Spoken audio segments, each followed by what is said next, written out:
Alors, nous voici donc de retour sur la toile une autre fois. Et cette fois-ci, nous allons parler du Niger. Ouais, je suis vraiment très content. Je suis très content de faire cette vidéo parce que j'ai pris beaucoup de temps d'entendre et d'écouter tous les autres youtubeurs. J'ai pris tout mon temps vraiment. J'ai suivi la majorité des vidéos. J'ai suivi des débats sur le Niger et tout. Donc, il y a certains qui connaissaient vraiment le Niger, qui ont bien parlé du Niger. Il y a certains qui ne connaissaient vraiment rien, qui ont balancé des conneries sur YouTube. Bon, maintenant, nous allons parler du Niger. Mais avant de commencer, je vais d'abord vous dire ce que tous les autres youtubeurs que peut-être vous n'avez pas vu ont dit sur le Niger et la France. Donc, il y a certains youtubeurs qui ont commencé à dire, au moment du coup d'État, vous pouvez le constater, certains youtubeurs ont commencé à dire, bon, de toutes les façons, si le Niger laisse tomber, ne fournit plus à la France de l'uranium, la France n'aura pas de problème et tout ça. Bon, il y a certains youtubeurs aussi qui ont dit, bon, si le Niger arrêtait de fournir de l'uranium à la France aurait de gros problèmes. La France n'aura peut-être plus d'énergie, peut-être plus d'uranium pour alimenter ses centrales nucléaires. Donc, il y a certains qui ont dit, non, ça ne pourra jamais arriver. Et il y a certains qui ont dit, non, si le Niger arrêtait de fournir de l'uranium à la France, c'est toute l'Europe qui ira dans la merde. Donc, là maintenant, je vais donner aussi mon point de vue dans ça, vu qu'il y a eu beaucoup de choses, beaucoup de personnes qui ont dit beaucoup de choses bien différentes, vraies et pas vraies. Donc, je vais vous dire ici, j'ai pas envie de tirer vraiment très long, mais je vais vous dire en petit mot, en petite phrase, que bon là, je vais répondre premièrement à la personne qui a dit, au youtubeur, qui a dit que le Niger n'est que le 5e fournisseur d'uranium au monde. Mais ça déjà, je ne pense pas que ce soit vrai. Je pense que le Niger soit le 3e fournisseur, le 3e meilleur fournisseur d'uranium au monde. Donc là, déjà, je pense que ce soit ça. Je ne pense pas que ce soit vrai que le Niger soit 5e, vraiment comme on le dit, comme on voit sur Internet, mais le Niger doit être 3e, derrière la Russie et la Chine, qui sont les 2 premiers fournisseurs d'uranium au monde. Les meilleurs fournisseurs d'uranium au monde, c'est d'abord ces 2 pays. Et voilà. Donc là, déjà, on passe dessus. Bon. Après, donc, je vais répondre à l'autre youtubeur qui disait que même si le Niger arrêtait de fournir la France en uranium, chassait peut-être la France du Niger et disait que la France ne doit plus prendre son uranium, la France n'aurait pas de problème. Je dis que ça peut être faux. Ça peut être faux. Parce qu'il est bien vrai, la France a des réserves d'uranium chez lui, mais après 5 ans ou 10 ans, la France en aura besoin. La France aura besoin d'uranium, une fois de plus. Donc ça, c'est quelque chose qui ne tient pas. Ouais. Bon, on va passer donc à celui qui a dit que si le Niger arrêtait de fournir de l'uranium à la France, c'est toute l'Europe qui ira dans la merde. Je pense aussi que c'est vrai. Je pense aussi que c'est vrai et je pense aussi que c'est pas vrai. Mais je vais donner aussi mon point de vue sur ça. Bon, actuellement, l'Europe est en conflit avec la Russie. Et la Russie est l'allié de la Chine et de la Corée du Nord.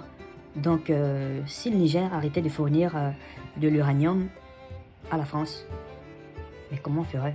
Où est-ce que l'Europe va se pencher maintenant? Vers la Russie? Vers la Chine? Je pense pas trop, hein. Je pense pas trop. Je pense que le travail de quelqu'un est en train de... Il y a quelqu'un qui est en train de répondre vraiment drastiquement à l'Europe. D'après ce que nous voyons nous tous actuellement, il y a une guerre qui se passe dans le noir que nous ne voyons pas.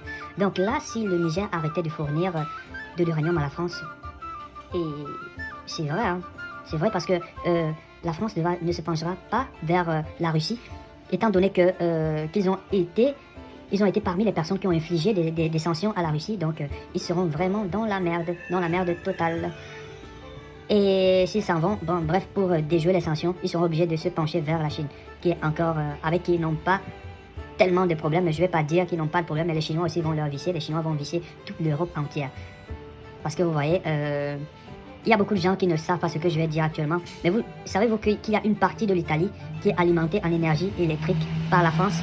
Non, il y a beaucoup de personnes qui ne le savaient pas, donc ça c'est une vérité que je vais vous dire ici. Bon, il y a une partie de l'Italie qui est alimentée en énergie électrique par la France. Il y a beaucoup de personnes, et c'est pas seulement l'Italie, la France alimente beaucoup de pays, que ce soit en gaz, que ce soit en énergie électrique, ouais, d'Europe. Donc si la France est dans la merde actuellement, il y a beaucoup de pays d'Europe qui seront dans la merde. Et donc il faudrait pas que ça arrive, parce que si ça arrivait, l'Europe sera encore plus dans la merde. parce qu'ils ont infligé beaucoup de sanctions à la Russie et les alliés de la Russie ne seront pas très contents de leur fournir leurs matières premières aussi facilement. Ou ils vont augmenter les prix et nous verrons peut-être, pour tous ceux qui vivent en Europe, verront les prix d'électricité remonter encore comme en début de l'opération spéciale en Ukraine récemment. Il y a aussi du gaz qui va peut-être augmenter, je ne sais pas trop. Donc, je ne parle pas du gaz. Bon, là, c'est autre chose. Parce qu'il y a eu des accords avec l'Algérie, et l'Algérie qui est un allié de la Russie. Donc, il y a en Algérie, ce sont beaucoup plus des sociétés russes qui exploitent du gaz là-bas. Donc, en fait, c'est toujours la Russie qui fournit du gaz à l'Europe. Beaucoup, la majorité du gaz à l'Europe, même s'il y a le gaz de schiste qui vient des États-Unis d'Amérique. Mais la Russie est toujours au milieu de tout ça. Et vous voyez, en Afrique, les coups d'État chaque coup d'État qu'il y a en Afrique, le peuple, chaque fois quand le peuple sort dans la rue, ils sortent avec des drapeaux russes. Ils disent non, on ne veut plus les Européens, on ne veut plus les Occidentaux, on veut les Russes. Parce qu'ils sont beaucoup plus sérieux dans les affaires, ils sont des personnes de parole et tout. Bon, moi je sais pas, j'ai jamais traité avec un Balte, j'ai jamais traité avec un Russe. Et je sais pas, je fais pas dans les affaires, moi je fais juste des vidéos sur YouTube et tout, et je fais autre chose. Bon, j'arrive pas à comprendre pourquoi. Je sais pas si c'est vrai. Si c'est vrai que la Russie est vraiment derrière tout ça, d'après ce que certaines personnes disent. Je sais pas si ces coups d'État qu'il y a dans comment je vais appeler ça, dans les colonies françaises, parce que c'est juste les colonies françaises qui sont en train de tomber une par une. Vous savez, auparavant, la France avait de très très bons rapports avec la Russie. Mais la France a tourné le dos à la Russie directement. Bref, le gouvernement de M. Macron a tourné drastiquement le dos à la Russie. Est-ce une réponse de Poutine à la France? Non, je sais pas. Je n'avoue rien. Moi, je sais pas. Je suis juste en train de poser des questions. J'aimerais pas qu'on vienne m'arrêter quand je suis très jeune pour mourir. Est-ce une réponse de Poutine au gouvernement Macron ou les soldats qui font des coups d'État le font juste parce qu'ils voient que les Occidentaux ne sont pas des bons partenaires pour eux. Les Occidentaux ne sont pas peut-être pas ne sont peut-être pas sérieux quoi. Je ne sais pas. Je ne sais rien, je vais rien affirmer, je dis juste peut-être. Donc dites-moi en commentaire si vous savez quelque chose, bref, dites-moi en commentaire ce que vous savez et puis bon, nous pourrons débattre dans tout ça. Nous pourrons débattre sur ce truc quoi. Et qu'est-ce que je voulais encore dire? Il y a beaucoup de choses que je voulais dire. Maintenant, le Niger, je ne sais pas où ils vont finir. Il y a le Nigeria qui disait qu'ils vont attaquer, il y a ceci, il y a la Côte d'Ivoire qui était pour attaquer le Niger. Il y a aussi le Sénégal du gouvernement Macky Sall, monsieur Macky Sall, qui voulait aussi attaquer. Donc nous ne savons pas si un pays attaquera le Niger. Nous ne savons pas, étant donné que le Mali a dit qu'ils vont répondre. Ils vont répondre à chaque pays qui attaquera le Niger. Et le Burkina aussi. Donc bref, dans cette vidéo, on ne va pas parler de ça. Je ferai une autre vidéo d'ici quelques jours pour parler justement de ça. Ok, si tu es nouveau ici, abonne-toi. Et si tu ne me connais pas encore, moi c'est Pierre Ludo. Abonne-toi afin de ne rater aucune de mes vidéos. Ok, ciao ciao les gars. À plus tard.